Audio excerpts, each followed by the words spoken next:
പതിവ് പോലെ ഇന്നും മീനു ഹോസ്പിറ്റലിലെത്തി. ഹോസ്പിറ്റലിലെ കാര്യങ്ങളൊക്കെ പരിശോധിക്കുകയായിരുന്നു. പെട്ടെന്നാണൊരു ഫോൺ കോൾ. ഏട്ടനായിരുന്നു അത്. ഏട്ടാ, എന്തു പറ്റി? മോളെ, ഹോസ്പിറ്റലിലെത്തിയില്ലേ? ആ, ഹോസ്പിറ്റലിലാണ് ഏട്ടാ. അതെ മോളെ, അന്ന് ഏട്ടൻ മോളോടൊരു ഒരാളുടെ കാര്യം പറഞ്ഞിരുന്നില്ലേ? ആ ആള് മോളെ കാണാൻ ഇപ്പോൾ ഹോസ്പിറ്റലിൽ വരും. മോളൊന്ന് സംസാരിച്ചിരിക്കണേ. ഏട്ടാ, ഏട്ടാ എന്താ ഈ പറയണേ? ഏട്ടൻ എൻ്റെ അടുത്ത് പറഞ്ഞതല്ലേ എനിക്ക് ഒരാഴ്ച സമയം തരാമെന്ന്. എന്നിട്ട് പെട്ടെന്ന് അയ്യോ മോളെ, ഇതൊന്നുമല്ല.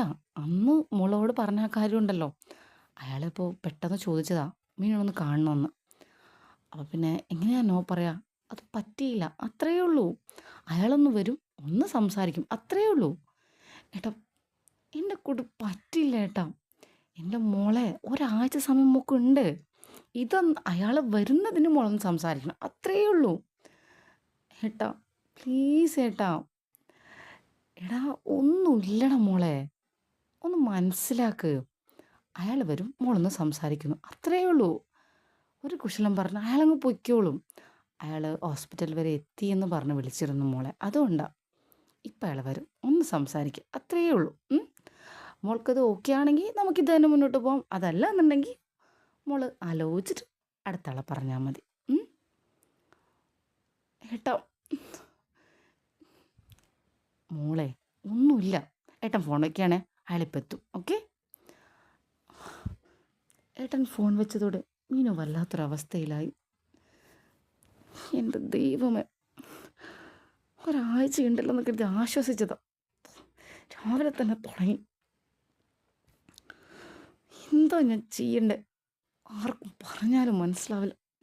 കല്യാണം കഴിഞ്ഞില്ലെങ്കിൽ എന്താ ചത്തുപോവോ? മീനു സ്വയം പിറുപിറുത്തു. കല്യാണമെന്ന് കേൾക്കുമ്പോൾ തന്നെ തൻ്റെ ഹൃദയം വല്ലാണ്ടിരിക്കും. എന്തുകൊണ്ടാണെന്നറിയില്ല, തൻ്റെ ശരീരത്തിലാകെ വിറയലാണ്. ആ വാക്ക് തന്നെ വല്ലാണ്ട് വേദനിപ്പിക്കുന്നു. തൻ്റെ ശരീരം നന്നായിട്ട് വിറയ്ക്കാൻ തുടങ്ങിയെന്നും മീനുവിന് മനസ്സിലായി. പെട്ടെന്ന് ചേച്ചി. ജയ്യെ കണ്ടപ്പാടെ മീനു വല്ലാണ്ട് നോക്കി. കാരണം തൻ്റെ ശരീരം നന്നായി വിറയ്ക്കുന്നത് മീനു അറിയുന്നുണ്ടായിരുന്നു. തൻ്റെ മുഖത്ത് ടെൻഷനില്ലാതെ പ്രകടിപ്പിക്കാൻ വേണ്ടി മീനു അല്പം പാടുപെട്ടു. എങ്കിലും ആത്മധൈര്യം വീണ്ടെടുത്ത് മീനു ജയ്യോട് ചോദിച്ചു, ആ ജയ്, നീ പോയില്ലായിരുന്നോ? ഞാൻ ഇറങ്ങായിരുന്നു ചേച്ചി. അപ്പോൾ ചേച്ചി ഇവിടെ ഉണ്ടെന്ന് അറിഞ്ഞു, അപ്പോൾ പറഞ്ഞിട്ട് പോകാമെന്ന് വിചാരിച്ചു. ആ ആ ഓക്കെ.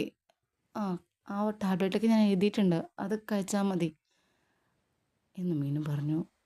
മീനുവിൻ്റെ മുഖത്തിലും സംസാരത്തിൽ നിന്നും മീനു അപ്സെറ്റാണെന്ന് ജയ്ക്ക് തോന്നി. ചേച്ചി, എന്തു പറ്റി? ഓക്കെ അല്ലേ? ആ ആ ഓക്കെയാണ് എന്ന് മീനു പറഞ്ഞു. മീനുവിൻ്റെ ശരീരം ശരിക്കും ശ്രദ്ധിച്ചു നോക്കിയപ്പോൾ ജയ്ക്ക് മനസ്സിലായി വല്ലാത്തൊരു പതർച്ചയുണ്ടെന്ന്. എങ്കിലും അധികമൊന്നും ചോദിക്കാതെ മീനു ജയ്യോട് പറഞ്ഞു, താൻ പൊയ്ക്കോളൂ, എനിക്ക് ഒരുപാട് ക്ലയൻസ് ഉണ്ട്.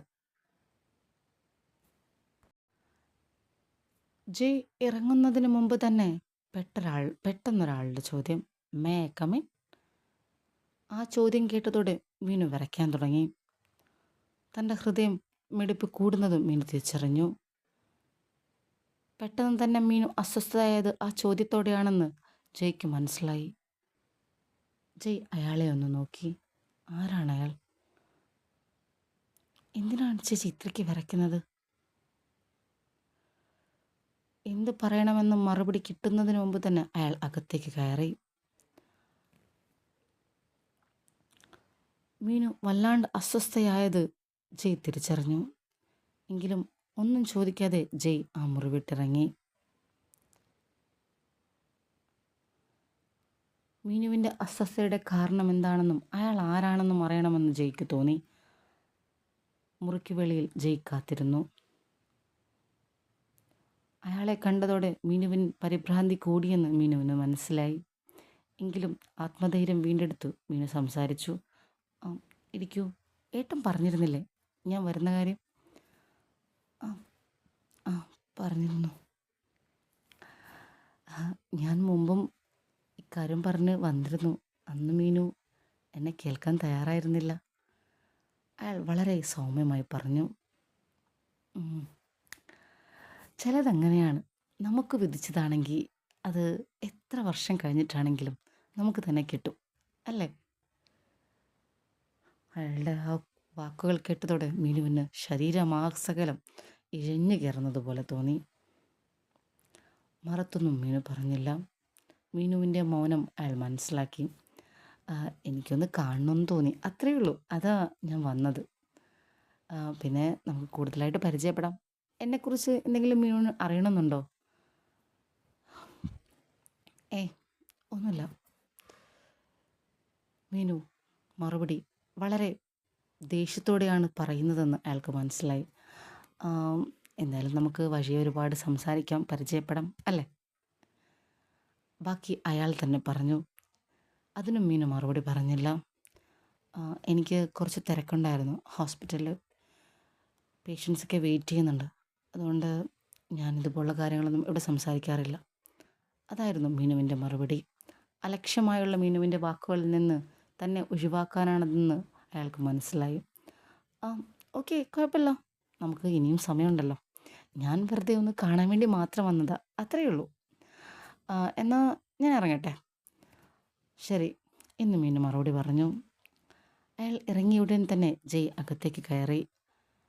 "ആ, ചേച്ചി അതാരാ? ചേട്ടനാണോ?" അല്പം ആകാംക്ഷയോടെയായിരുന്നു ജയ്യുടെ ചോദ്യം.